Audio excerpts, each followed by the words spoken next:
Deus bondoso que é, que eu possa acolher com tuas mãos bondosas e guardar no teu coração esse culto.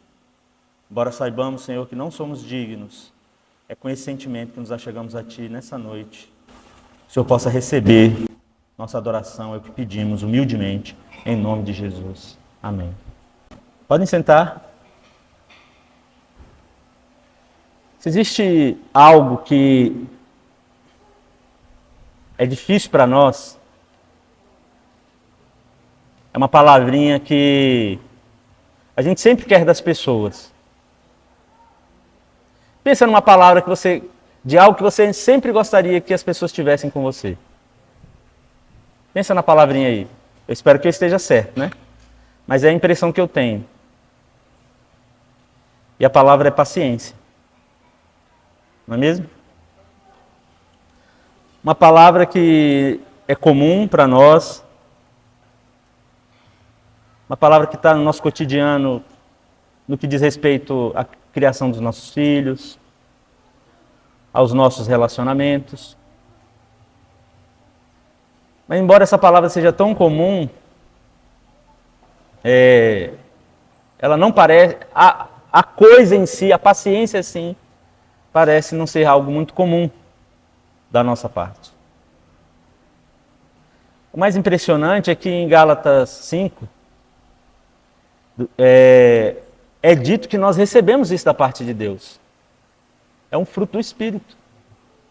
Por mais que as pessoas possam acreditar que isso possa ser o efeito de alguma medicação, ou um tipo de coisa que você vai adquirir porque você fez algum tipo de terapia abestalhada que se aprende aí em qualquer lugar, a paciência é um fruto do Espírito. E de fato ela não pode ser exigida de pessoas carnais. De fato ela não pode ser exigida de pessoas que não receberam o Espírito Santo.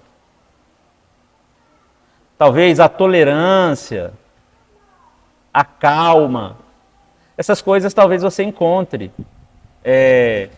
em pessoas que não conhecem essa dinâmica do Espírito Santo operando em nós. Porém eu diria que entre essas outras que compõem o fruto do Espírito, elas são propriedade exclusiva do povo de Deus.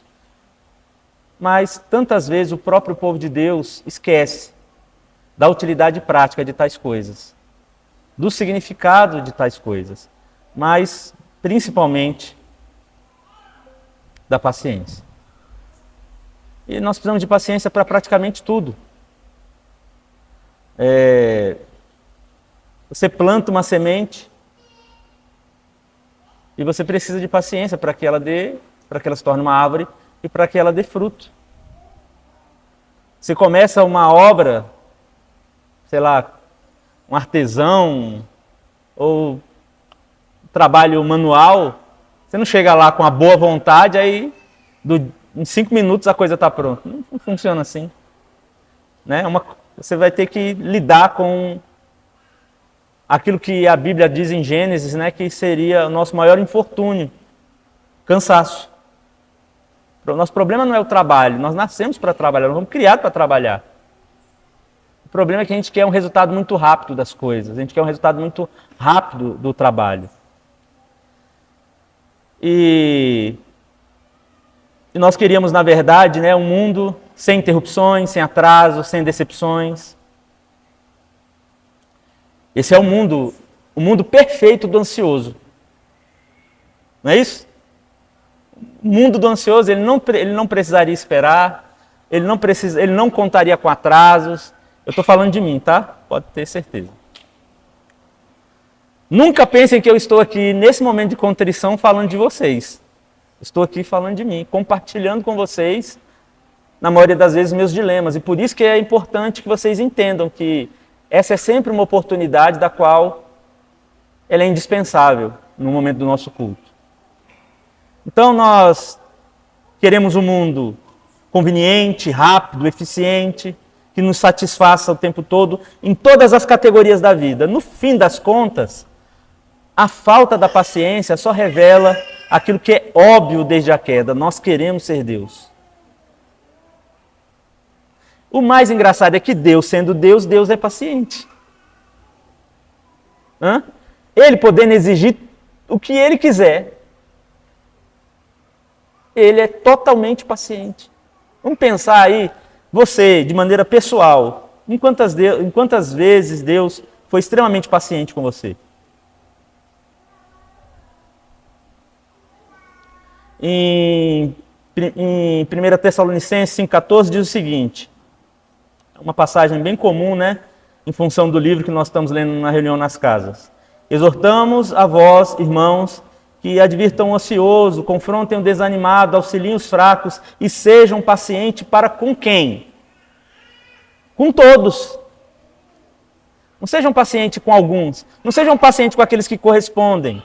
Não sejam pacientes com aqueles que dão a melhor resposta. Não sejam pacientes com aqueles que correspondem às suas expectativas. Sejam pacientes com todos. E essa é uma coisa que pode sim ser exigida de nós, porque não se trata de algo que Deus esteja exigindo de nós, sem que antes Ele não tenha nos paramentado para oferecer às pessoas. É uma qualidade daquilo que Deus, de fato, falou, eu dei isso a vocês. Aí você pode falar assim, pastor, mas eu não sou uma pessoa paciente. Não é que você não é, você não quer ser. Se você foi batizado com o Espírito Santo, se você é um crente convertido, se você não é o tipo de pessoa religiosa que apenas tem aquela experiência de polir o verniz religioso, você é paciente. E eu diria que, na maioria das vezes, nós não queremos ser pacientes. Na maioria das vezes, nós não queremos exercitar os frutos do Espírito, porque isso custa. Isso custa. Toda vez que você exerce o fruto do Espírito, é porque você negou seu ego. Pensa no que compõe o fruto do Espírito. Paciência, longanimidade, domínio próprio e por aí vai. Alegria, paz, independente das circunstâncias. Mas sobre a paciência, nós deveremos ainda entender o porquê das paciências. Em primeiro lugar, nós podemos perguntar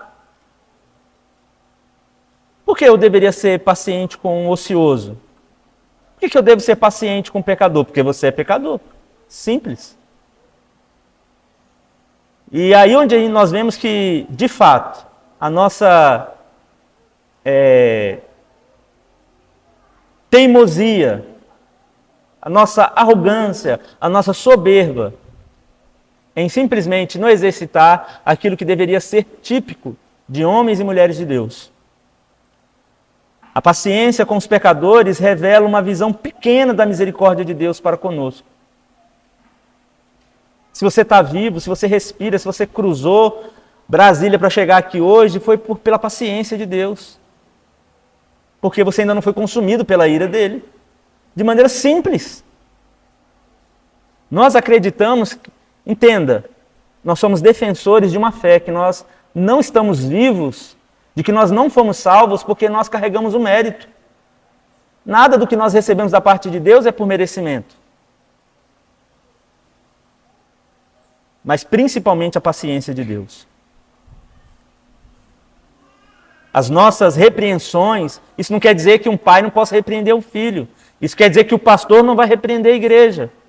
Porém, nossas repreensões devem ser temperadas com consciência humilde acerca da nossa própria pecaminosidade. Você vai corrigir seu filho? Lembre antes que você é pecador. A melhor maneira, sabe que vai sintonizar o peso da vara? Quando você lembrar, você é pecador. E aí você vai saber que o peso da vara, na hora de corrigir seu filho, não é para destruí-lo, é para salvá-lo. Mas se faltar a paciência, você acaba fazendo uma besteira. Lembre-se, Deus foi paciente com você e por isso você está vivo. Então as pessoas que dependem da sua correção, as pessoas que dependem da sua admoestação, as pessoas que dependem do seu conselho, as pessoas que dependem do seu cuidado, elas são carentes dessa paciência. E eu queria me referir a um texto no Antigo Testamento, quando Moisés implora para ver a glória de Deus, e o texto diz o seguinte, em Êxodo 34, versículo 6. E passou adiante de Moisés e proclamou o Senhor, e proclamando: Senhor, Senhor, Deus compassivo, misericordioso, paciente, cheio de amor e de fidelidade. Algumas vezes eu tenho dito, da necessidade de nós vermos, acho que no último tempo de contrição eu disse isso, nós precisamos ver a realidade a partir dos atributos de Deus. Quando nós enxergamos a realidade a partir dos atributos de Deus, nós, de fato, vemos a realidade. Então, o que eu peço aos irmãos é que hoje você faça essa consideração sobre o exercício da paciência. Em 2 Pedro 3,9, o apóstolo ainda diz: Ele é paciente com vocês, não querendo que ninguém pereça, mas que todos cheguem ao arrependimento. Deus nunca pede paciência a ninguém. Sabe por quê? Porque Ele já deu. E pelo fato de que você já recebeu dele, não só como uma capacitação espiritual, mas como uma obra da misericórdia dele. Então a paciência é também uma resposta em gratidão.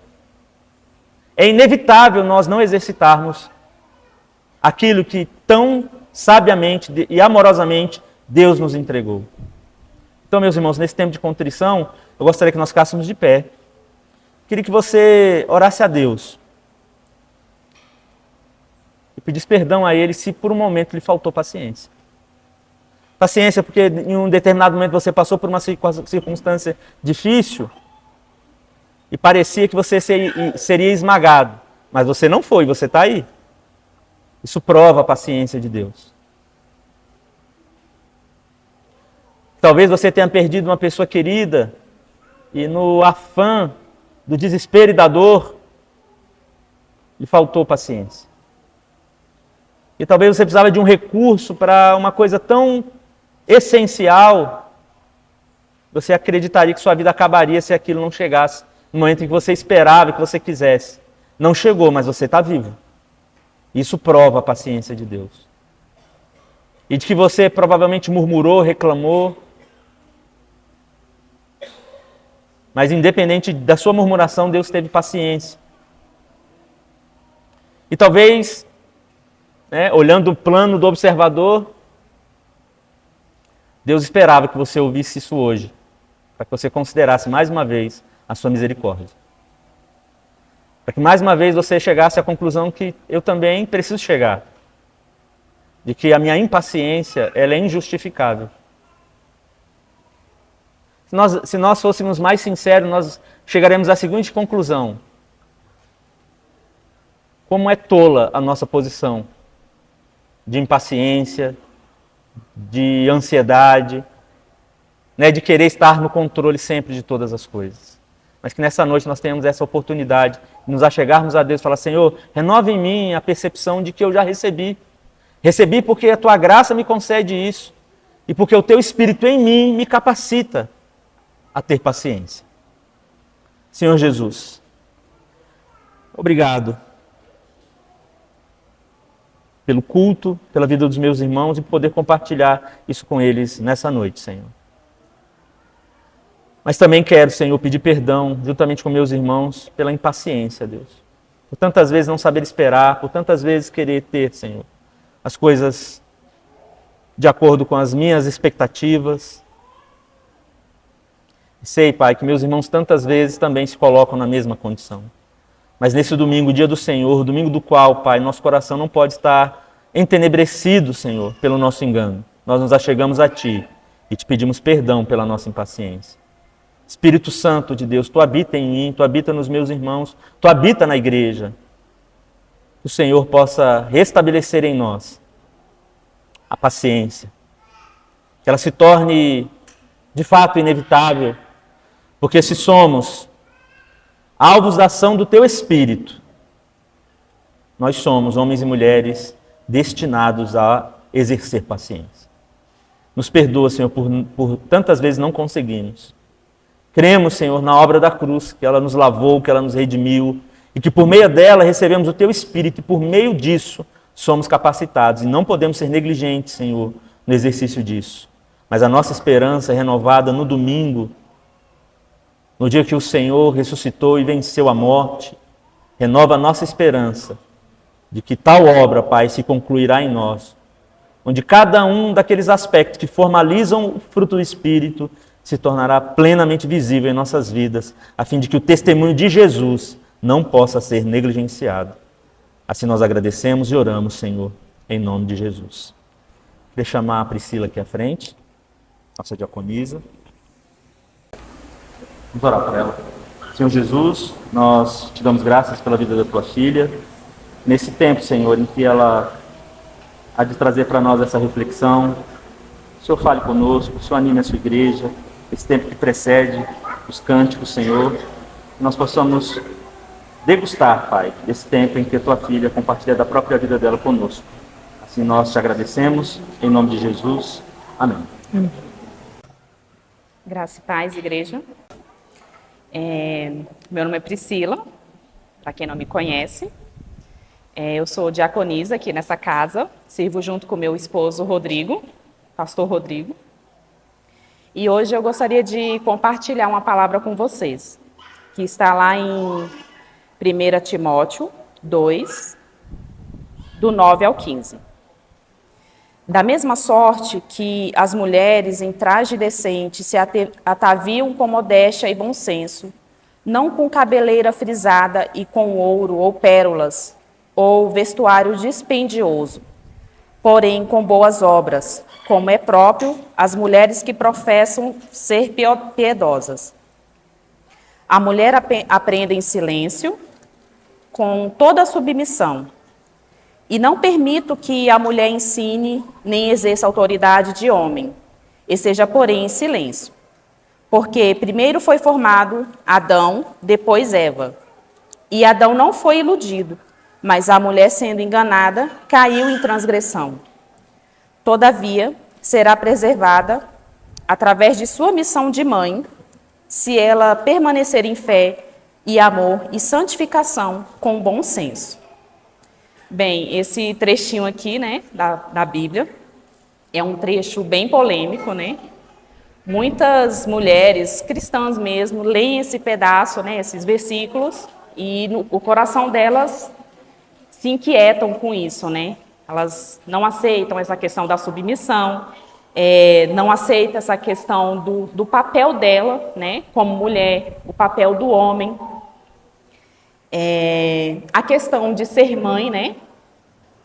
A própria questão de não ensinar, né? A gente vê muitas polêmicas na internet em questão de pastoreio feminino, que não existe, a palavra de Deus nos deixa claro isso.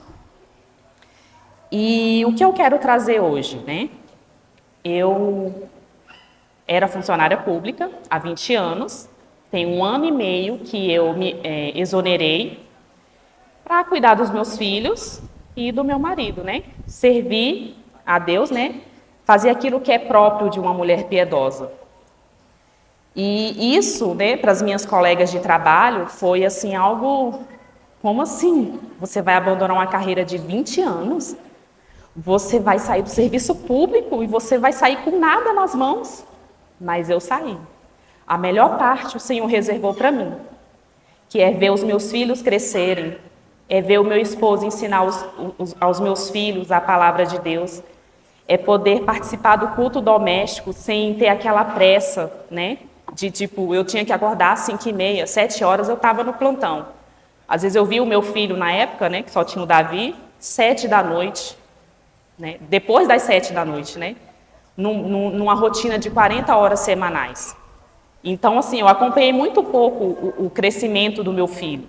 Hoje o Senhor me deu Noemi, está com 2 anos e meio, e eu tenho a dádiva de ver ela falando, porque eu não lembro do Davi, tipo, quando ele começou a falar. Quando o Davi começou a engatear? Não tenho essas recordações, porque eu terceirizei isso. E aí muitas mulheres podem pensar, mas eu não consigo não trabalhar fora. E aí existem contextos e contextos, né? A gente não pode viver, a palavra de Deus também não é exceção. Tem mulheres que não têm o marido em casa, né? Tem mulheres que a renda dela, ou a renda do marido sozinho, não consegue sustentar realmente a casa. Mas, glória a Deus, o Senhor deu a possibilidade do Rodrigo poder sustentar a casa sozinha. E eu louvo a Deus. Esses dias eu estava cozinhando e vendo os dois brincando, né? E o Rodrigo conversando com eles.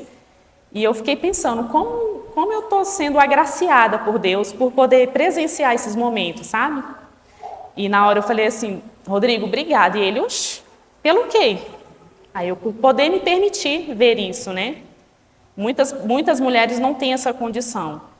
E eu agradeço a ti, né, ao Rodrigo, e agradeço a Deus por também ter aberto a minha mente, porque não foi fácil. Não foi fácil eu enxergar que a minha família precisava de mim. Não foi fácil eu abrir mão de um trabalho de 20 anos. Eu tinha 19 anos, né, quando eu entrei. E esse último versículo, né, esses dois penúltimos versículos, né? E Adão foi iludido, mas a mulher, sendo enganada, caiu em transgressão. E aí, como eu estava falando, muitas mulheres realmente não têm condição de fazer isso, né? Mas outras mulheres estão enganadas pelo feminismo, né? Que diz a elas que ela só tem valor se ela trabalhar para fora. Que ela só tem valor se o tempo dela for gasto para outra pessoa e não com a família dela, né? Mas a gente tem essa tendência, né, de ser enganada desde o lado do Éden. Mas o Senhor diz que há como retornar. Todavia será preservada através de sua missão de mãe, se ela permanecer em fé e amor e santificação com bom senso, que é o que eu estou falando. A gente não pode viver pela exceção. A gente tem que ter bom senso. Porque muitas vezes, algumas pessoas olham para a minha vida e ficam chateadas. Porque, tipo assim, eu não posso parar de trabalhar. Mas a gente precisa seguir o bom senso que a palavra de Deus nos chama a ter. E aquelas que têm o desejo, elas têm que colocar isso diante do Senhor. Porque o Senhor é o Deus que supre todas as coisas. Na época eu fiquei super preocupada. poxa, o padrão de vida vai cair. E a gente pensa isso mesmo, gente. A gente às vezes acha que não, a pessoa é santa demais, ela não vai pensar essas coisas. Não, a gente pensa, será que eu vou conseguir manter, né, a minha família, o Rodrigo vai conseguir manter? E eu pensava nisso, né? Mas o Senhor nada nos tem deixado faltar. O Senhor tem suprido todas as nossas necessidades. E hoje eu peço à igreja que reflitam, né, a respeito disso, as mulheres, né, os homens, aqueles que podem, né, oferecer isso às suas esposas, porque muito homem também fala assim, não, você tem até uma condição de vida boa, né, vamos dizer assim, mas não, você não vai ficar em casa para ficar só em casa, como assim, sem trabalhar? E olha que eu trabalho muito, viu? Acho que eu trabalho muito mais. Mas louvado seja o nome do Senhor, glória a Deus por isso. Trabalho feliz.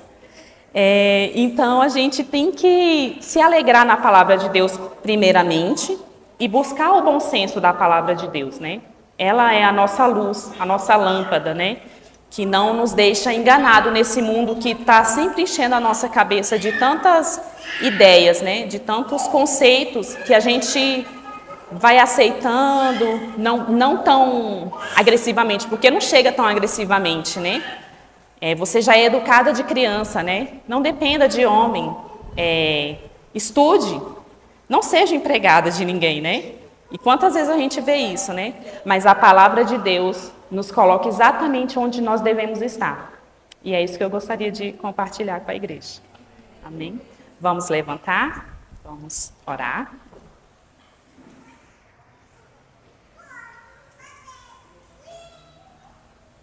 Amém. Senhor Deus, como eu sou grata a Ti, Senhor, por me permitir levantar mais um dia, por poder contemplar, Senhor, as Suas misericórdias sendo renovadas em minha vida, Senhor. Obrigado, Senhor, pelo dia do Senhor, por poder me reunir com os meus irmãos em paz, com segurança, sem uma perseguição militar ou guerra. Eu sou muito grata a Ti, Senhor. Obrigado, Senhor, pela vida de cada irmão aqui presente. Obrigado, Senhor, porque grandes coisas o Senhor tem feito em nosso meio, Senhor. Te entrego, Senhor, essa reflexão, que o Senhor molde os nossos corações, Senhor, e que o Senhor cuide de nós a cada dia. Em nome de Jesus, amém. Aqueles que puderem, eu gostaria que ficassem de pé para nós orássemos do Pai Nosso. Pai nosso, que estás no céu, santificado seja o teu nome. Venha a nós o teu reino. Seja feita a tua vontade, assim na terra como no céu. O pão nosso de cada dia nos dai hoje. Perdoai as nossas dívidas, assim como nós perdoamos aos nossos devedores. Não nos deixeis cair em tentação, mas livra-nos do mal, porque teu o poder, a honra e a glória para todos sempre. Amém. Senhor Jesus, nós te damos graças por esse domingo, por essa rica oportunidade, Pai, que o Senhor nos dá, domingo após domingo, Senhor, de compartilharmos a tua palavra e de recebermos vida, Senhor, no meio dela. Que não seja diferente agora, Pai. Nos ajude, aguce os nossos sentidos, para que a nossa percepção, Pai, se abra e abrace a tua palavra, a fim de que ela transforme as nossas vidas. Eu te peço humildemente, Senhor, em nome de Jesus. Bom, meus irmãos, nós estamos vindo aí de uma longa jornada com essa exposição de Atos. E é importante que os irmãos se lembrem do porquê nós estamos fazendo essa exposição. É necessário que a igreja não só se relembre, mas não esqueça, né, de que existe uma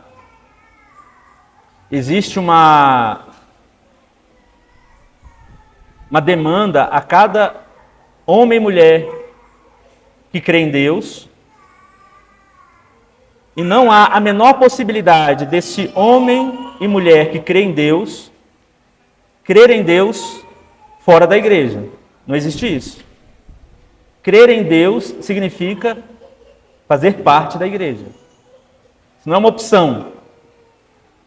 Se eu creio em Jesus, se eu creio no seu sacrifício, se eu creio no seu Espírito, se eu creio em coisas das quais nós vimos agora o nosso irmão falando, nós cremos nesse poder transformador, não há como essas coisas se consolidarem, não há como essas coisas serem reais fora da igreja, porque a igreja é o único instrumento que o próprio Jesus estabeleceu com um papel, com uma função. E o papel e a função da igreja é que a sua palavra redentiva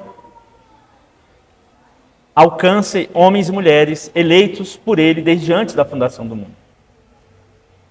Nenhuma outra instituição recebeu essa incumbência.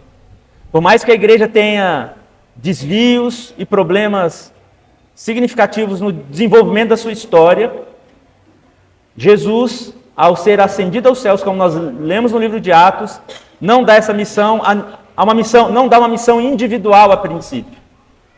Ele dá a missão ao povo do pacto. E esse povo do pacto é a igreja.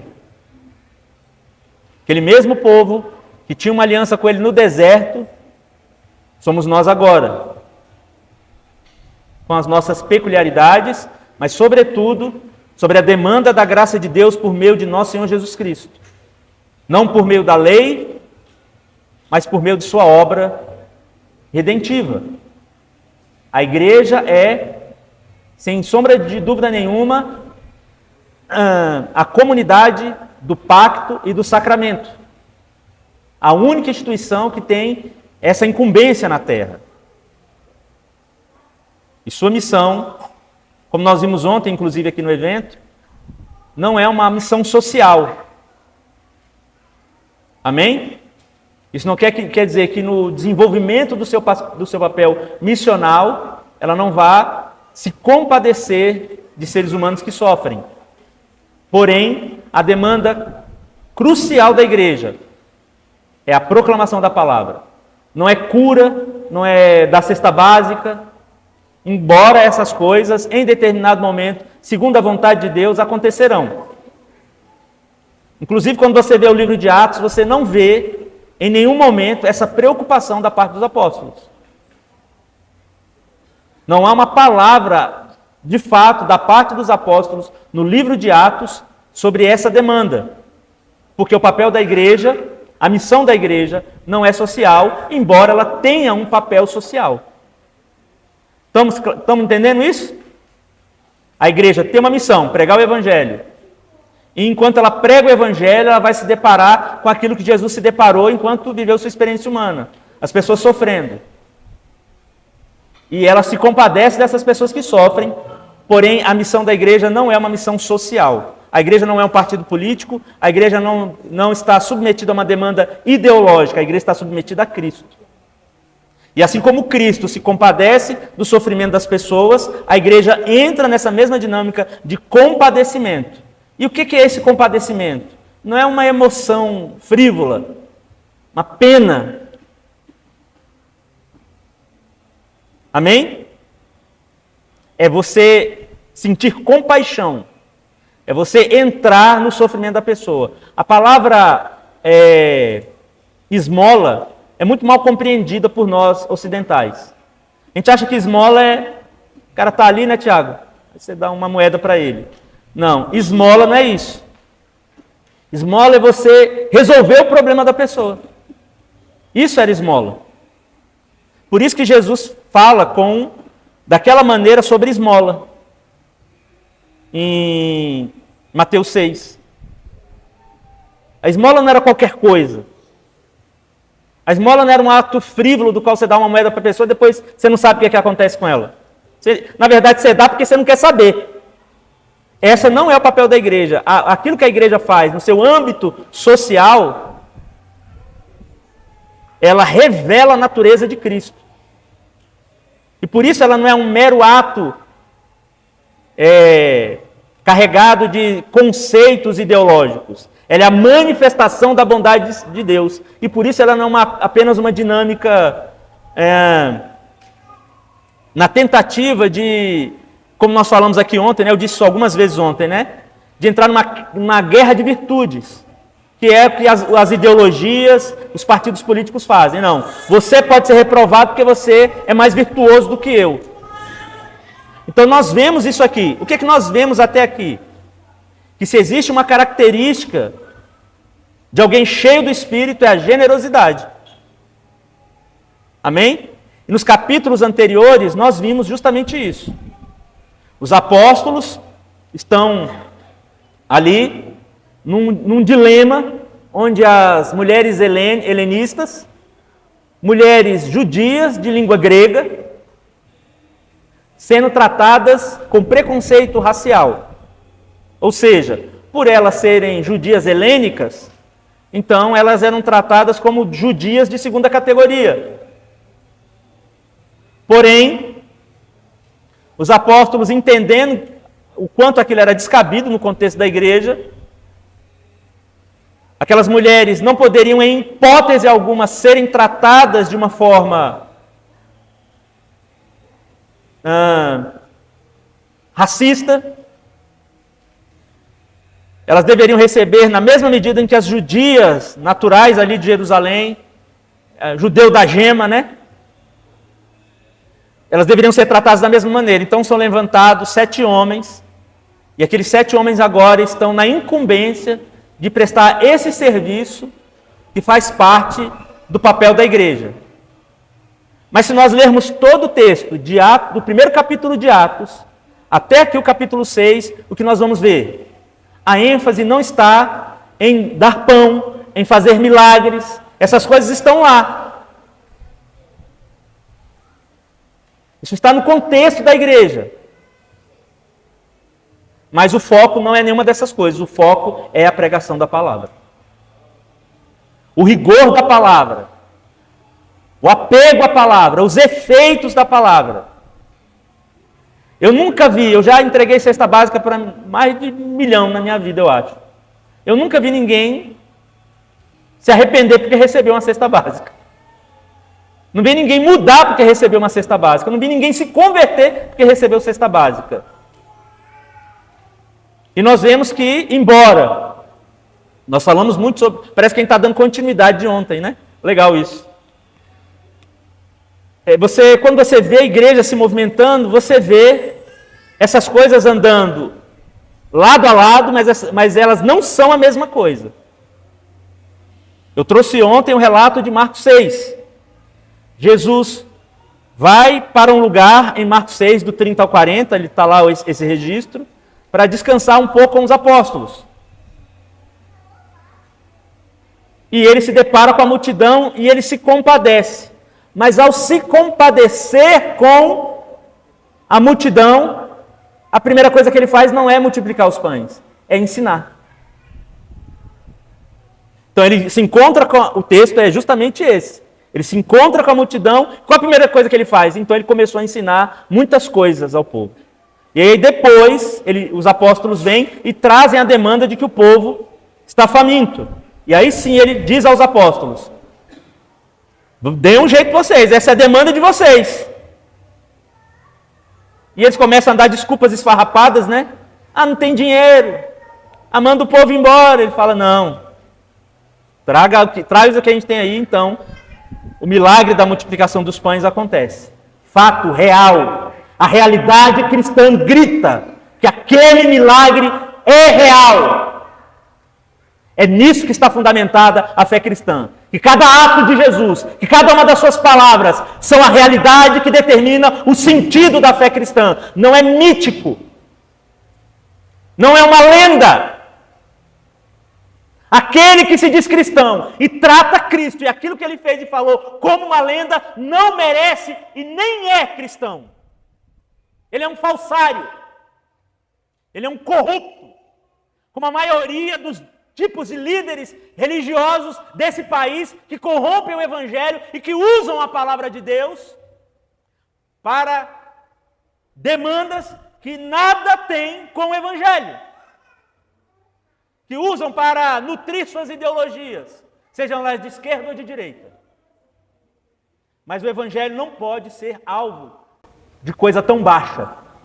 E que nós vemos no relato aqui do livro de Atos, como nós já temos dito, né? Não só o ato dos apóstolos, mas os atos do Espírito Santo através dos apóstolos. E essa é a riqueza desse livro. Essa riqueza da qual narra que aqueles fatos são parte inalterável da história do cristianismo. Coisa da qual uma parte, 90% dos cristãos nunca se interessaram em saber. E por isso vivem algo que envergonha aquilo que se chama de cristianismo. Porém, para nós não poderá ser assim. Por isso, nós estamos fazendo essa leitura de Atos. Para que nós tenhamos uma vida como igreja que viva essa demanda histórica de forma fidedigna, sem engano. Enfim. Então, após esses fatos que narram a separação desses 7 homens, para que agora a igreja possa ter os apóstolos à disposição da pregação da palavra, à disposição de cuidar da fundamentação da igreja, porque nós estamos aqui nos primeiros momentos da igreja, coisas incríveis estão acontecendo. Mais incrível é saber que ninguém se aproximava da igreja para procurar emprego, ninguém se aproximava da igreja para arrumar marido, ninguém se aproximava da igreja para passar em concurso. As pessoas temiam a igreja porque ouviam aquilo que tinha acontecido com Ananias e Zafira, que ao ofertarem, mentiram acerca da sua oferta, não porque eles fossem obrigados a dar nada, mas por conta da sua mentira. E o próprio Espírito Santo de Deus se encarrega de matá-los. Não foi Pedro que os matou. Porém, isso deveria também provocar profundo temor em nós.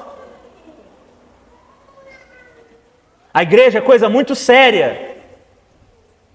Infinitamente mais séria do que qualquer pessoa possa imaginar. A igreja é aquilo que Deus ama. E se você não ama a igreja, se você não honra a igreja, se você se diz cristão e tem uma relação de aversão à igreja, cuidado.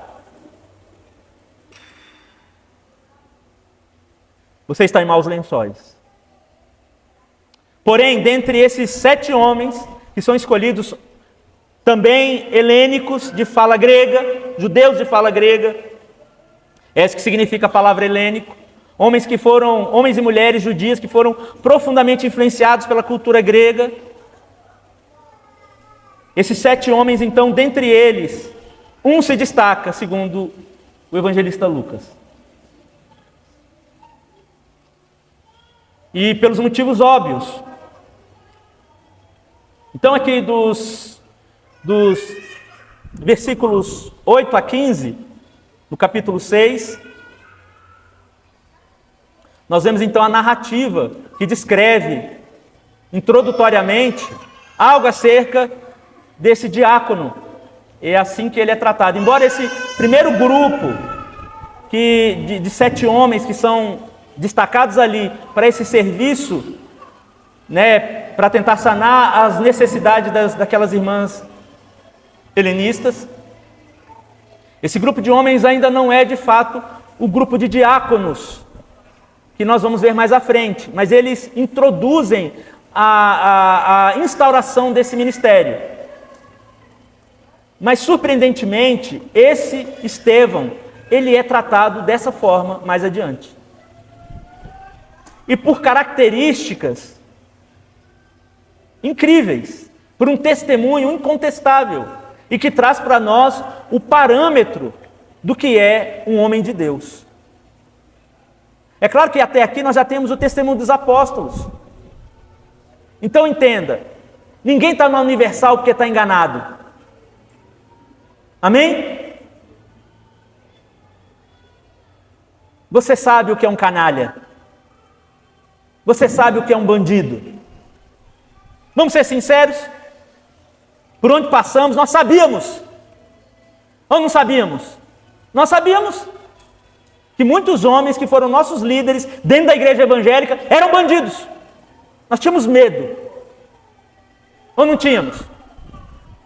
Nós ficávamos na dúvida, o cara está falando que é homem de Deus e se comporta dessa forma. Vamos ser francos. Mas o medo acabou. Amém, igreja? O medo acabou. O medo acabou porque nessa casa vocês não vão ver nenhum canalha.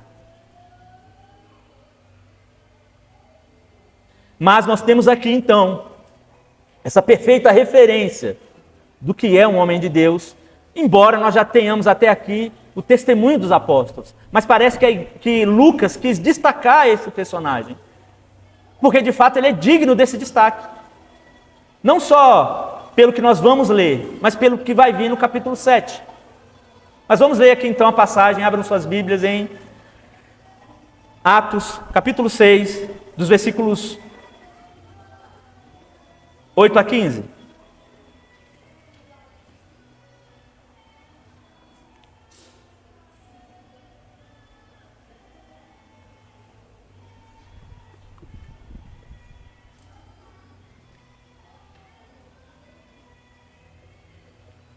Leamos então em nome de Jesus. Estevão, cheio de graça e de poder, fazia prodígios e grandes sinais entre o povo. Então alguns dos que eram da sinagoga, chamados dos libertos, dos sirineus, dos alexandrinos e dos da Cilícia e da província da Ásia, se levantaram e discutiam com Estevão. Mas eles não podiam resistir à sabedoria e ao espírito pelo qual ele falava. Então subornaram alguns homens para que dissessem: ouvimos esse homem proferir blasfêmias contra Moisés e contra Deus. Atiçaram o povo, os anciãos, os escribas, e investindo contra Estevão, agarraram e o levantaram ao sinédrio. E apresentaram testemunhas falsas que disseram: este homem não para de falar contra o lugar santo e contra a lei. Nós ouvimos dizer que esse Jesus, o Nazareno, destruirá esse lugar e mudará os costumes que Moisés nos deu. Todos estes estavam sentados no sinédrio, fitando os olhos em Estevão, e viram seu rosto como se fosse o rosto de um anjo. Palavra do Senhor. Então nós vimos até aqui o que esse texto traz, descrevendo esse homem. Então vamos começar nossa exposição aqui hoje, já tratando da descrição inicial desse homem. Lembrando que esse homem está ali naquele contexto dos 7 que foram escolhidos para compor aquela força-tarefa que vai agora suprir as necessidades daquelas irmãs helenistas que estavam sendo tratadas com preconceito, como se fossem judias de segunda categoria. É importante que a gente saiba, até aqui a igreja, basicamente, era um ramo do judaísmo. Amém? Não havia ainda clarezas uma clareza doutrinária que permitisse ainda uma separação brusca entre a igreja e o judaísmo. Eles ainda iam ao templo, alguns deles ainda foram se desvencilhando dos hábitos judeus. E o que nos parece é que Estevão, em algum momento, deixava claro que tudo aquilo que ele trazia, que incomodava os escribas e fariseus, trazia em seu conteúdo justamente essa dinâmica de que tudo aquilo que o judaísmo até ali apresentara corria risco. Já que eles traziam na sua fala e de repulsa de resistência contra Estevão, de que esse Jesus dissera que destruiria o templo. Certamente eles estão trazendo aqui, e se isso está na boca deles, isso veio da boca de Estevão, que trouxe a eles a fala de Jesus, que em determinado momento, chegaria um momento em que Deus não deixaria pedra sobre pedra. O que acontece no ano 70, onde Jerusalém é destruída pelos romanos,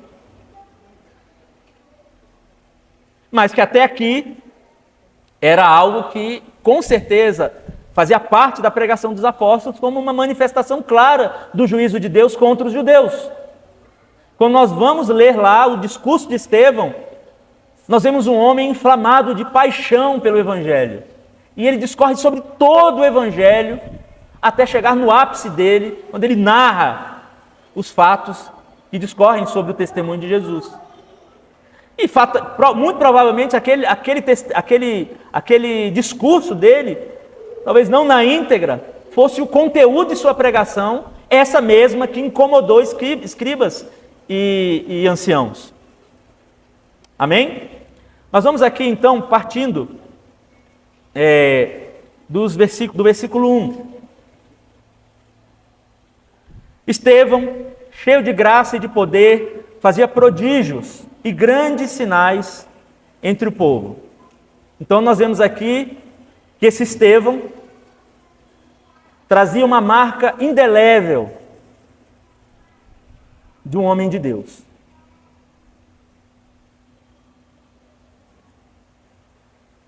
Não entendi.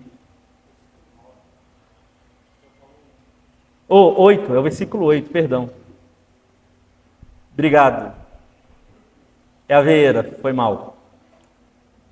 Eu já falei ontem, né, que eu acho que eu estou com Alzheimer, só pode. Não justifica, né, igreja?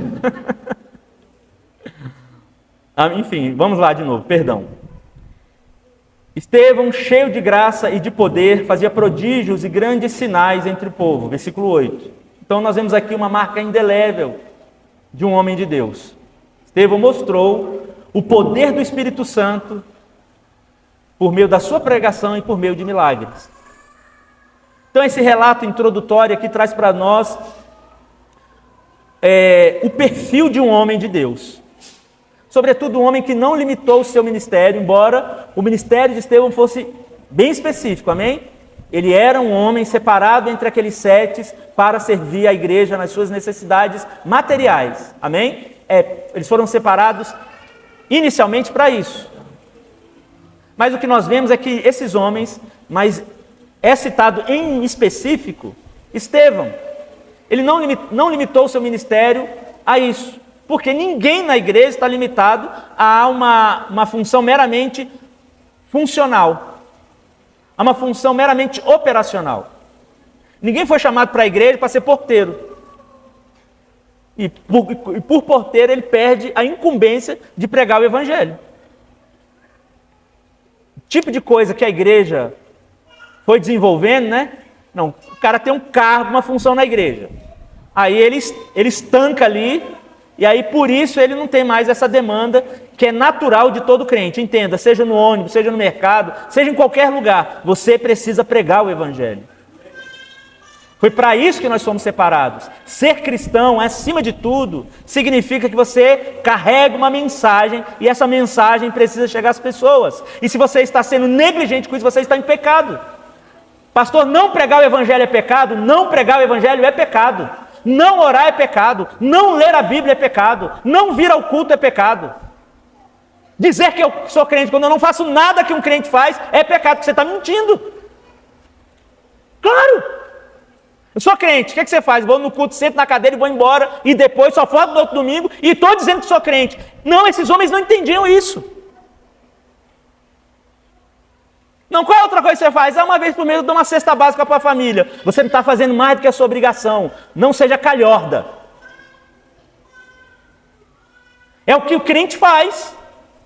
O que um crente faz? Ele traz suprimento e alívio à dor do outro. Não, talvez você não consiga resolver o problema, e nem é a sua incumbência.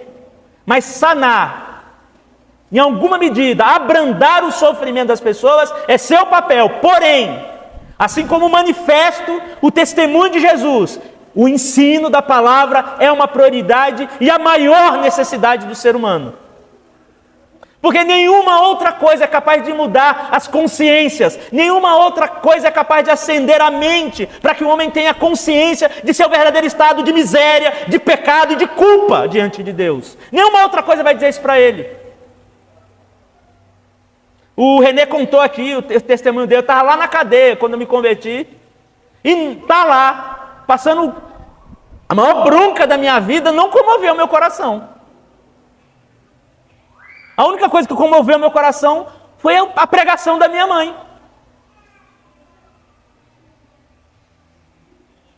Nenhuma outra coisa, tiro, facada, nada disso, teve qualquer efeito sobre mim. Porque o homem é esse ser mau, que carrega em si a mais pura e declarada maldade. A única coisa capaz de mudar o coração de pedra em coração de carne é a pregação do Evangelho. E Estevão era esse homem cheio do Espírito Santo, que confrontou a casta sacerdotal judaica mais adiante. Agora ainda não há muito detalhe do que ele falou, mas no capítulo 7 nós vamos ver o rigor, a paixão. Quando Estevão está lá falando esses homens, tem algumas pessoas, que querem questionar o tom da pregação. Como é que você acha que foi o tom da pregação de Estevão? O pastor Gustavo vai expor. É o pastor Gustavo ou o pastor Rodrigo? É você, né? O pastor Gustavo vai fazer a exposição do capítulo 7. E nós vamos ver a energia. Você foi sorteado, que eu acho que é a melhor parte. Então ele vai trazer, tipo assim, a potência do sermão de Estevão. É uma coisa maravilhosa. É um resumo da Bíblia. É um resumo da revelação progressiva de Deus e do seu plano redentivo. É maravilhoso. E esse era o conteúdo da pregação desse homem. Embora o contexto dos milagres estejam aqui, o foco não é o milagre. Ele foi um homem que fez milagres, assim como foi com Pedro, assim como foi com todo aquele contexto anterior a esse. Todo aquele momento de estabelecimento da igreja, houveram milagres. Mas a ênfase do livro de Atos, a ênfase de Lucas, surpreendentemente, não é nos milagres, é na proclamação da palavra. Então, o que é um homem cheio do Espírito Santo? Não é um curandeiro. Um homem cheio da palavra é um homem cheio do Espírito. Um homem que transmite com fidelidade a palavra. Agora, transmitir a palavra de maneira fidedigna não é só ser um bom orador. E com certeza, Estevão não era apenas um bom orador. Estevão era um homem que tinha não só uma vida irrepreensível, mas as suas obras eram irrefutáveis. Por isso, Lucas narra o seu testemunho. O que nós vemos aqui é um homem que falava o que fazia. A prova disso é que esse homem não resiste à prisão.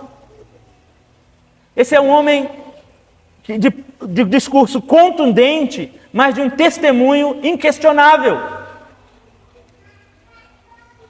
E esse testemunho de Estevão deve ser o atestado daquilo que nós chamamos de um homem cheio do Espírito Santo de Deus.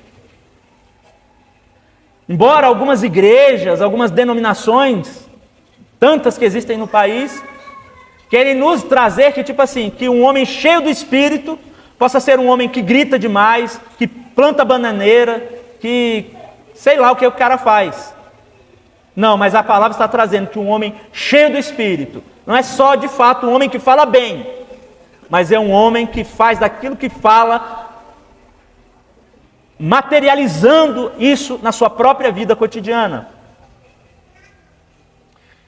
E nós podemos ainda afirmar isso porque eles precisam aqui subornar outras pessoas para difamarem Estevão. Porque eles de fato não tinham nada contra esse homem. Então vamos aqui para os versículos 9 e 10. Então, alguns dos que eram da sinagoga, chamado dos libertos, dos sirineus, dos alexandrinos e dos da Cilícia e da província da Ásia, levantaram e discutiam com Estevão. Mas eles não podiam resistir à sabedoria e ao espírito pelo qual ele falava. Então vamos lembrar aqui que aqui são citados, né, outros grupos, né? Mas de acordo com a sua naturalidade. Nós não tínhamos ali apenas só os fariseus e os saduceus, amém? Haviam outros grupos menores A gente olha para o judaísmo e a gente tenta imaginar assim algo monolítico, né? Eles são judeus. Não, nunca foi assim, né? Principalmente nesse período. Então era muito fragmentado e aqui o autor tentou trazer, digamos assim, um histórico resumido dessas subdivisões dentro do judaísmo. Eu não vou gastar tempo com isso, mas basta nós entendermos que haviam outros grupos, não só os saduceus e fariseus, nós tínhamos os zelotes, os essênios, né? Enfim, e dentre eles, esses outros grupos, subgrupos, que estavam ali no contexto do judaísmo. E esses, assim como também os saduceus e fariseus, estavam então com esse olhar sobre Estevão, então incomodados, mas não podiam resistir. As palavras dele eram um testemunho. Quando você lê lá a pregação de Estevão, você entende por que aquilo incomodava aqueles homens. Porque é um registro claro da confirmação da messianidade de Jesus, do seu papel redentivo, do quanto aquilo era de fato o cumprimento de tudo que o Velho Testamento narrava. Era surpreendente como aquilo se encaixava, como tudo se cumpriu segundo aquele testemunho que Estevão trazia. E por isso aqueles homens não podiam resistir. Embora, ainda assim, esses membros das sinagogas, há alguns estudiosos que falam que naquele período tinham 480 sinagogas em Jerusalém.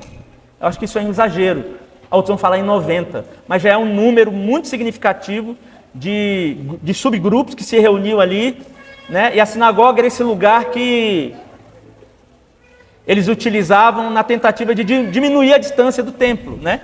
Então era um lugar de debates teológicos, de orações, mas o sacrifício era realizado unicamente no templo. Então o judaísmo hoje, inclusive, é uma religião quebrada, né? Uma religião incompleta, que eles não podem sacrificar. Mas já nesse tempo nós entendemos suas divisões, em alguma medida, entendemos o empenho desses homens em calar a igreja, já que ela trazia incômodo. Porém, como nós vamos lendo o livro de Atos, nós vamos vendo que o quanto o empenho desses homens foi ineficaz. Porém, é incrível saber que, por mais que Estevão os contrariasse, o testemunho dele era legítimo. E de que estava na boca de Estevão, e de toda aquela perspectiva veterotestamentária, acabara então de se cumprir na pessoa de Jesus. Vamos lá para os versículos seguintes, do 11 ao 14. Importante ainda aqui nos versículos 9 a 10, que você entenda. Você crê que o testemunho de Jesus é verdadeiro? É bem surpreendente a gente ainda ver no meio da igreja pessoas, não sei se já aconteceu com você vai conversar com um crente, aí ele tem dúvida sobre a ressurreição. Ele tem dúvida se Jesus realmente é filho de Deus, mas ele se diz cristão. Meus irmãos, que esteja sobre nós a convicção que estava no coração de Estevão.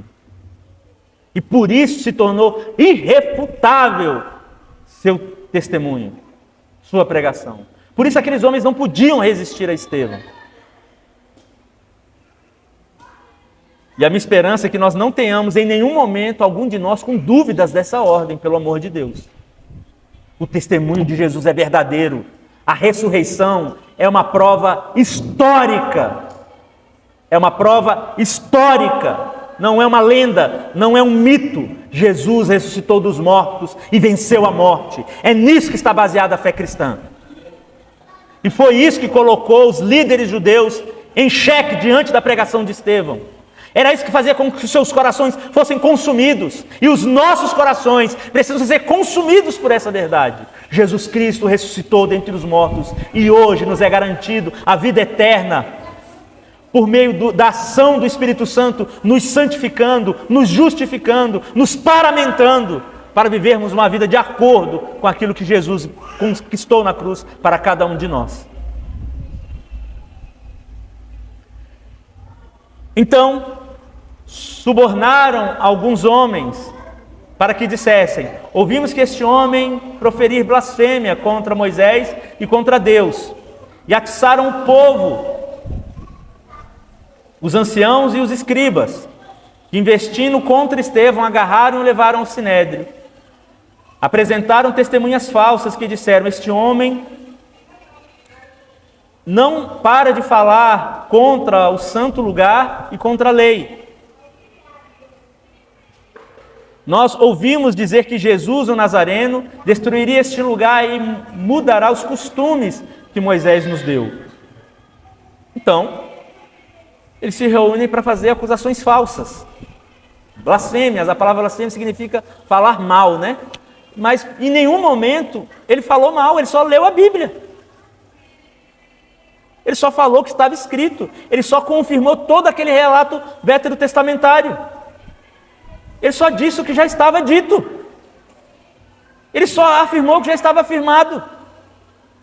Porém, como eu disse, a princípio, a fala de Estevão, quando você lê lá o sermão no capítulo 7, deixa claro o quanto era contundente o seu discurso.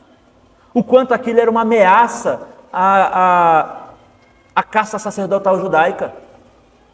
O quanto aquilo implicaria no fim daquilo. O quanto aquilo já tinha perdido a sua utilidade, embora ele não tivesse dito isso claramente. Mas se ele diz que por meio de Jesus todas as coisas se cumpriram, como não? Aqueles homens não ficarem alvoroçados e de fato se sentirem ameaçados. E uma coisa e como nós precisamos entender essa relação ali dos judeus com o templo e com a lei? Primeiro, essas são as duas coisas mais preciosas para eles aqui ainda. E são ainda hoje. Mesmo sem ter um templo lá. Só tem uma parede dele lá, mas elas estão lá ainda. Resmungando diante daquele muro. A prova daquele muro lá, que ficou só a metade dele, é de tudo aquilo que Jesus disse se cumpriu. Não ficou pedra sobre pedra. Porque rejeitaram o Messias.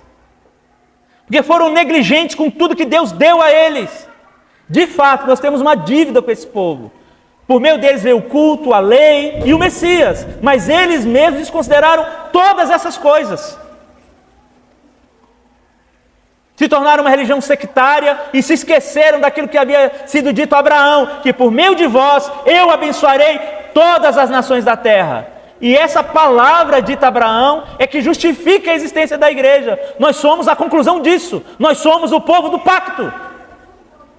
Não eles, não porque eles são judeus, não pela etnia, mas pela confiança no que está escrito nesse livro. Enfim, havia na verdade na boca de Estevão não blasfêmias, não mentiras, mas virtude. Uma pregação contundente, verdadeira, coerente, da qual esses homens, como nós já lemos, não podiam resistir.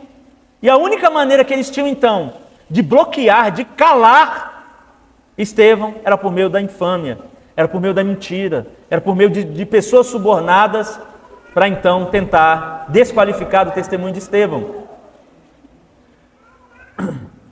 Essas acusações, como eu disse, eram gravíssimas, já que elas tocavam em dois aspectos extremamente importantes para os judeus.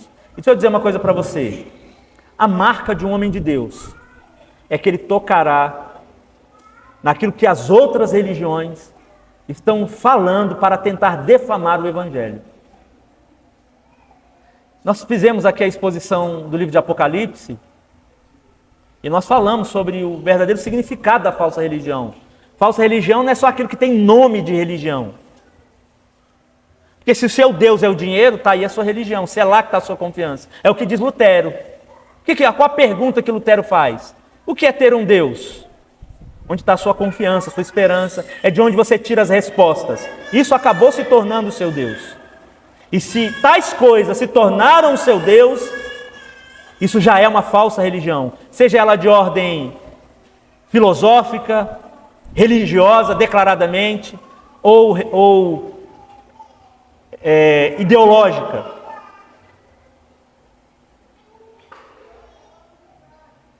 Há 3 meses atrás, nós tratamos aqui da perspectiva do marxismo como uma religião secular. Então nós precisamos entender isso. Qual a marca de um homem de Deus? Quem você pode falar assim, esse cara é um homem de Deus? Quando ele está tocando no que ninguém quer tocar. Quando ele está falando uma verdade que ninguém quer ouvir. Quando ele diz que todas as religiões são falsas. O Evangelho de nosso Senhor Jesus Cristo, o monoteísmo, é a única religião verdadeira. Há um único Deus. E ele está registrado nesse livro. Ele estabeleceu um plano, e dentro desse plano, seu Filho veio, morreu, ressuscitou e tomou para si aqueles que ele elegeu desde antes da fundação do mundo. Essa é a verdade única e verdadeira. E ele diz isso acerca de si mesmo. Eu sou o caminho, a verdade e a vida. Maomé não fala isso, Moisés não fala isso, Buda não fala isso, e eles não poderiam falar, porque não é verdade. Jesus é Deus encarnado. Deus morto e ressurreto. E nisso está baseado o cristianismo. E os judeus não podiam suportar esse discurso. Porque aquele Messias prometido desde Gênesis 3,15 ainda é uma expectativa no coração deles até hoje. Porque eles não podem aceitar um Deus humilde, amoroso, que viveu a experiência humana. A beleza da fé cristã é essa. Deus viveu a nossa vida, comeu da nossa comida, sentiu as nossas dores, e isso é lindo. Ninguém pode falar para Deus, mas ele era Jesus. E era justamente esse testemunho que Estevão carregava. É verdadeiro o testemunho de Jesus. E isso, sem dúvida nenhuma, acaba sentenciando mais adiante Estevão à morte. Mas ainda temos aqui o versículo 15. Todos os que estavam sentados no sinédrio, fitando os olhos em Estevão, viram seu rosto, como se fosse de um anjo. Então, os membros do sinédrio se surpreendem com aquele estado de glória em que se mostra Estevão diante deles. Uma paz inexplicável, que tomava uma serenidade inquebrantável contra a fúria dos acusadores. É como se nós estivéssemos vendo a cena do próprio Jesus sendo tomado pelo sinédrio. É claro, Estevão não é Jesus. Mas é incrível saber que quantos outros homens na história, por defenderem o Evangelho, viveram uma experiência tão parecida com Estevão. Mas Estevão inaugura, a partir daqui, aquilo que define a história da igreja. A história da igreja. A igreja não é o lugar que exime os homens do sofrimento. Mas é o lugar onde o homem vai aprender a sofrer. Onde ele vai entender que há uma lógica para o sofrimento. Que há um porquê para o sofrimento. Que o sofrimento, de fato, é uma escola. E ele, como primeiro mártir da igreja, Não como o nosso maior mártir, Jesus, nosso mestre, Deus ressurreto. Mas esse que inaugura um sentido próprio para a vida cristã. A vida cristã não é um amuleto. Você não se torna cristão para evitar sofrer, mas para aprender que é uma lógica, um porquê do sofrimento. E ao você entrar nessa dinâmica, nessa compreensão, você se torna mais forte, mais íntegro, mais forte, sobretudo, porque você entende a dinâmica da vida. E o grande problema das outras religiões é que justamente elas são propostas falidas de tentar evitar o sofrimento. E elas não conseguem fazer isso. Elas mentem às pessoas. Deixa eu dizer uma coisa, aquilo que você tiver que passar, você vai passar. E você, agora, como passar? Passar como Estevão. Passar como Estevão, íntegro. Um homem tão íntegro que no momento em que ele é pego para ser preso, aos seus acusadores a fitarem os seus olhos, eles se deparam com um homem de tamanha paz que seu rosto resplandece como de um anjo. Alguns querem sugerir aqui uma epifania ou coisa do gênero. Não creio que seja o caso. Apenas um homem consciente de seu dever como homem de Deus, de defender o Evangelho e de morrer por ele, e de vencer qualquer acusação, se mantendo fiel à verdade. Isso é a prova de que um homem é homem de Deus. Ele não está mentindo, ele não está tentando tirar nada de ninguém, ele luta e vive uma dinâmica onde a verdade define quem ele é. Você quer saber se um pastor é verdadeiro, se um homem de Deus é verdadeiro? Se você está olhando para mim ainda e vendo meus alargadores e minha tatuagem, o problema é seu. Se você olha para o Rodrigo e vê só a barba e a careca dele, o problema é seu. Se você olha pro Gustavo, isso é só o tamanho dele, que nós somos compatriotas nisso, o problema é seu. Se você está vendo o queixo de tamanco do Henrique, o problema é seu. Mas não é isso que você deveria estar vendo. Sabe por que nós estamos aqui de preto? Porque eu sou pecador como você, meu irmão. E eu sou carente da graça de Deus como você. Eu não sou melhor que você. Eu não estou aqui vestido dessa maneira porque eu sou diferente. Não é porque eu sou igual. Eu sou um pecador. Eu preciso da graça de Deus. E é isso que o homem de Deus é. Ele prega a verdade. Ele se mantém sob a égide da verdade. Ele não negocia a verdade, nem que isso custe sua vida. E cada homem nessa casa, nós estamos fazendo essa exposição de Atos para a nossa igreja, para os membros, para as nossas ovelhas. Então entendam, os homens dessa casa não serão homens dados ao fracasso moral. Não serão homens que negociarão a verdade. Aqui não tem ninguém querendo enriquecer às custas da igreja. Aqui tem homens que, assim como Estevão, serão fiéis e serão homens cheios do Espírito Santo de Deus. Porque ser cheio do Espírito Santo de Deus não é fazer barulho, não é rodar, não é cair, não é fazer gaiofa, não é ser engraçadinho. Não, é muito sério o que esse Estevão fez e que os homens de Deus precisam fazer. Eles doam suas vidas. Cada dia da vida de um homem de Deus é dedicado amorosamente à comunidade dos santos, para que ela seja fortificada, para que ela seja equilibrada, para que ela seja a continuação daquilo que nós temos lido nesse livro. Mas essa não é responsabilidade só daqueles que presidem a igreja, é de cada um de vocês que estão sentados aí. Se você se diz cristão, essa é sua responsabilidade e esse é o seu papel. Ter um testemunho tão contundente quanto o de Estevão. Uma palavra que de fato afete os corações, a fim de confundir as consciências acerca do engano que carregam e as despertem para a verdade, acerca da sua condição diante de Deus, de pecadores e da necessidade de arrependimento. Não era outro o discurso de Estevão.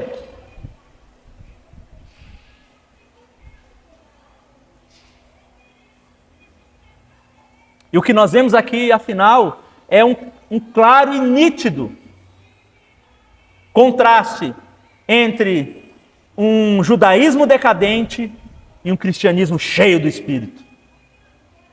Entre uma religião morta e uma religião viva, entre uma religião que se tornou, que se falsificou, e uma religião que agora, sim, nós temos uma religião. O cristianismo é também uma religião. Nós não precisamos ter vergonha disso. Eu tenho uma religião. O religare é Cristo em nós. É a obra dele que me religa ao Pai. Não é nada do que eu possa fazer. Tudo foi ele que fez. Não depende de mim. Aleluia por isso. E é por isso que o Evangelho, na boca de Estevão, foi tão contundente. Queria partir para as aplicações. A partir daqui, no próximo capítulo, nós vemos então Estevão sendo dirigido para ser julgado, e onde ele profere então o seu sermão. Então, aqui já terminando a minha parte, nesse domingo, eu gostaria então de partir para algumas aplicações.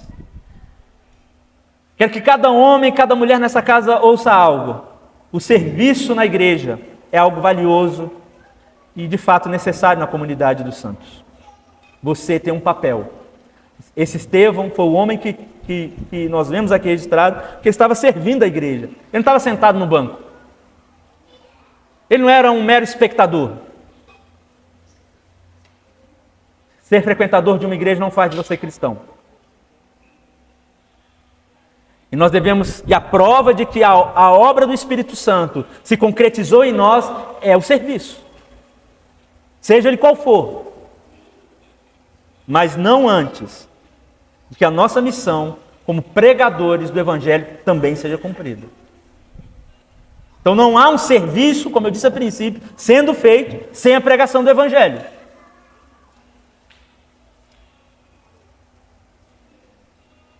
E isso significa que nós enfrentaremos muita oposição.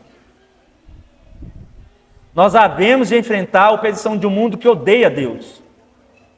Então deixa eu dizer a você, o mundo odeia Deus. O mundo não é um lugar legal. E o mundo há de piorar muito. Você que é pai, você que é mãe, lembre-se. O mundo quer destruir a vida dos seus filhos. Ele não é um lugar de oportunidade. O mundo a cada dia se prepara para destruir seus filhos. O mundo não ama seus filhos. Principalmente se seus filhos são cristãos. São filhos de cristãos. Você pode se associar ao mundo. Mas a palavra diz que Deus é inimigo do mundo. Deus não tem um acordo com o mundo. Deus há de destruir esse mundo. Deus há de derramar toda a sua ira contra esse mundo. Um mundo que recebeu do seu Criador tudo que ele é. E por ter negligenciado seu Criador, por ter negligenciado o Messias, há de receber toda a ira de Deus. Essa é a verdade. Ah, Deus não castiga. Deus castiga sim. E ele há de castigar os injustos, os maus. Aqueles que deram as suas costas para Deus. E só um caminho de volta. Isso que Estevão prega. Cheio do Espírito.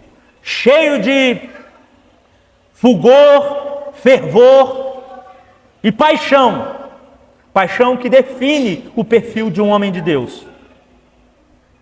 E como nós poderíamos definir esse perfil? Estevão era um homem cheio do Espírito Santo, como nós já bem falamos. Não cheio de pecado. Amém? Cheio de vaidade, cheio de empáfia. Como nós vemos muitos líderes aí que representam um tipo de culto à personalidade. Eu não estou aqui para falar de mim. Nós não estamos aqui para pregar sobre nós. Nós estamos aqui para dar uma receita para ninguém ficar rico. Não existe uma receita para a felicidade. Isso é mentira. Isso que ensinam aí fora é mentira. E por isso Estevão foi morto. Porque a manipulação judaica, assim como a manipulação religiosa, existe até hoje. Em função de dar aos seres humanos falsa esperança. Há uma única esperança. Cristo em vós, a esperança da glória. Essa é a esperança. Isso estava na boca de Estevão. Afirmando tudo aquilo que se dera a partir de Jesus, ali, até aquele momento na vida da igreja. Ele era um homem cheio de fé. Estevão foi salvo vivia pela fé.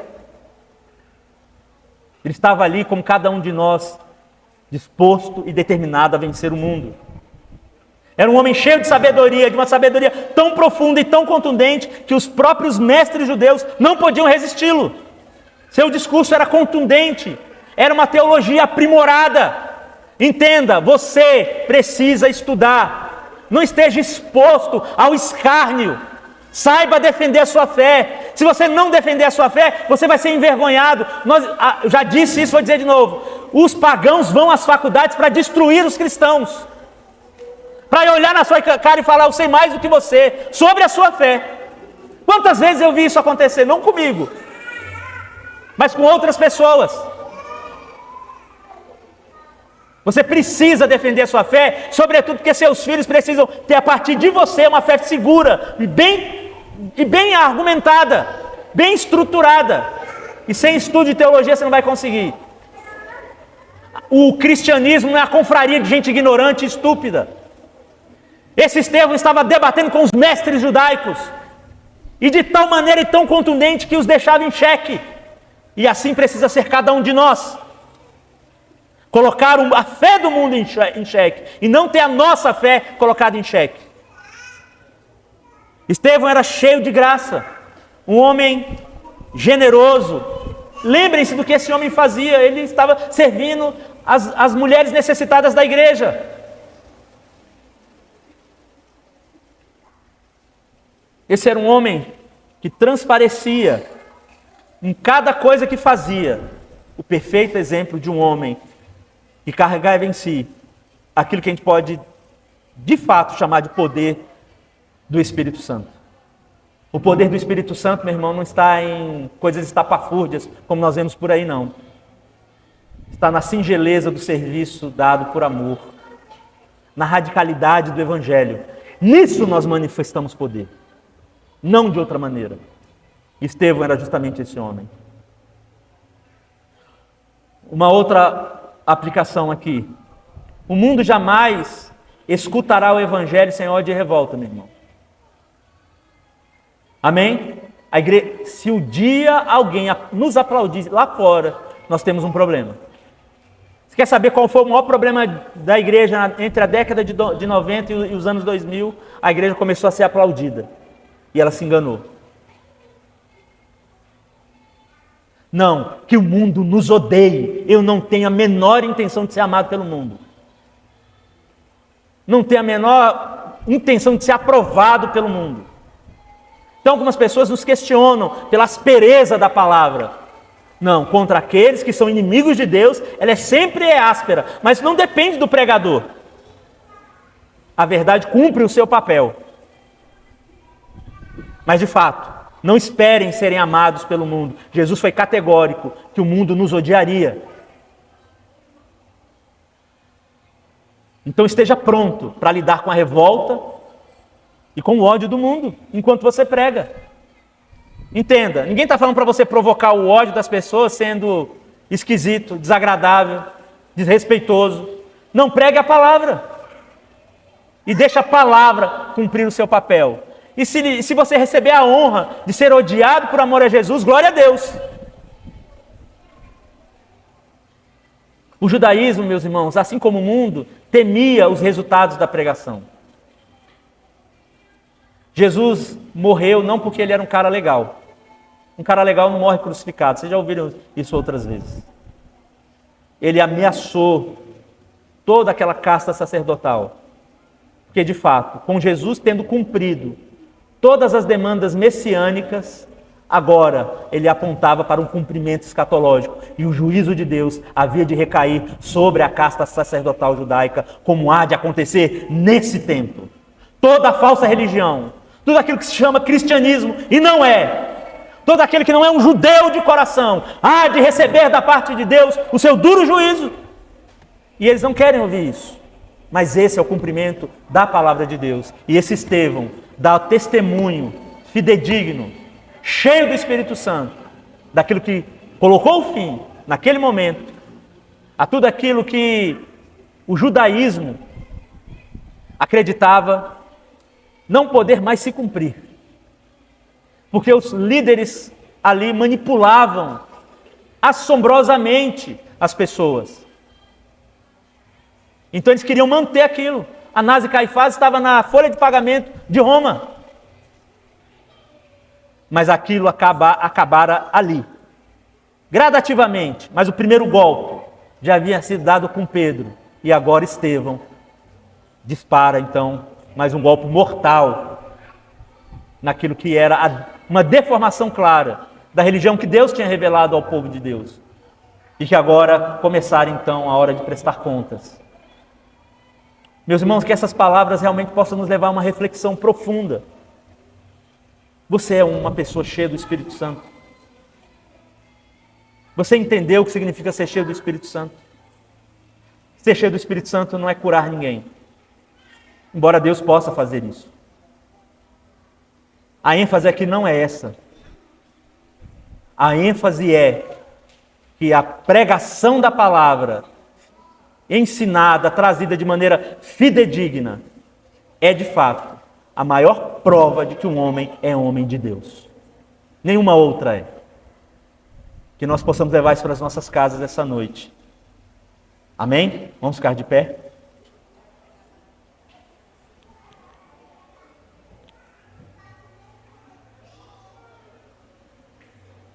Meu irmão, nós vamos cear agora, e eu sempre gosto de trazer esse lembrete. Você só deve cear se você de fato tem uma aliança com Jesus. O que significa isso? Você é um crente batizado. Amém? Não só batizado, mas de fato, você crê na efetividade dos sacramentos. Amém? Você, assim como Estevão, vive uma vida que participa desse ato não apenas como um breve lembrete, mas sobretudo entendendo que Jesus está presente nesse momento. E esse momento merece toda a nossa reverência. Porque ele é a comprovação de uma ordenança que cruzou 2000 anos e fundamentou a igreja, mantendo ela segura, mas não só por isso. Ela não é apenas uma ordenança, ela também é a reafirmação da nossa aliança para com Jesus Cristo, nosso Senhor e Deus.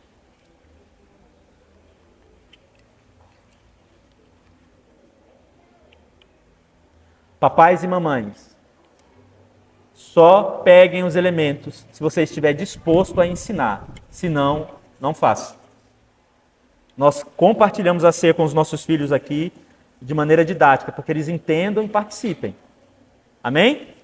Um dia haverá um entendimento pleno, mas até lá eles precisam ser educados acerca do significado desses elementos. Nós não podemos banalizar esses elementos tratando eles como se eles fossem um lanche. Amém?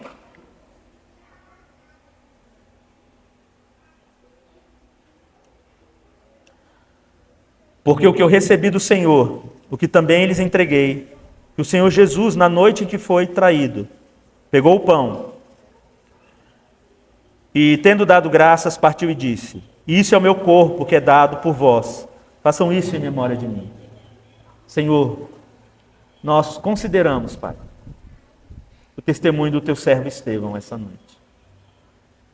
As palavras daquele homem, Senhor, que de maneira tão contundente chocaram escribas e fariseus, choquem nossas almas nessa noite.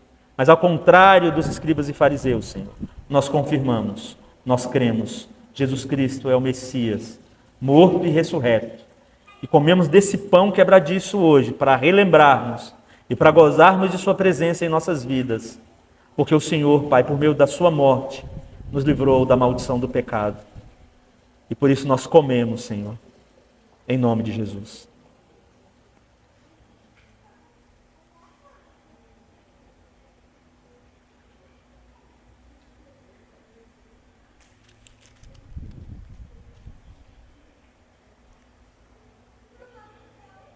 Do mesmo modo, depois da ceia, pegou também o cálice, dizendo: este é o cálice da nova aliança do meu sangue.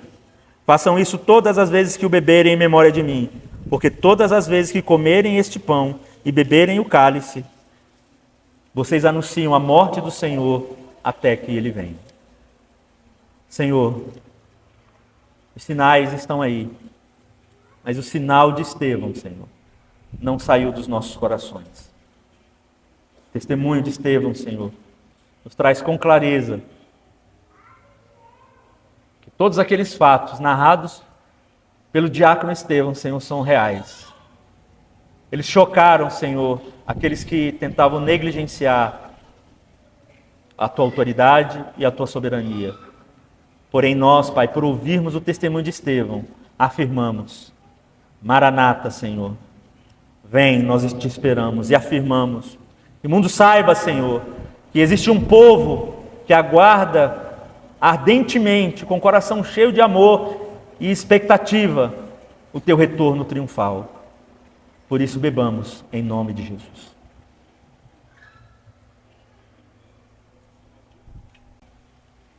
Senhor, nós te agradecemos pelo teu santo sacramento, Pai, pelos efeitos que ele tem em nossa vida. Que a tua igreja, Pai, seja conduzida pelo testemunho de Estevão e de tantos outros homens, Senhor, que foram fiéis à tua palavra. É o que eu te peço, em nome de Jesus, Pai.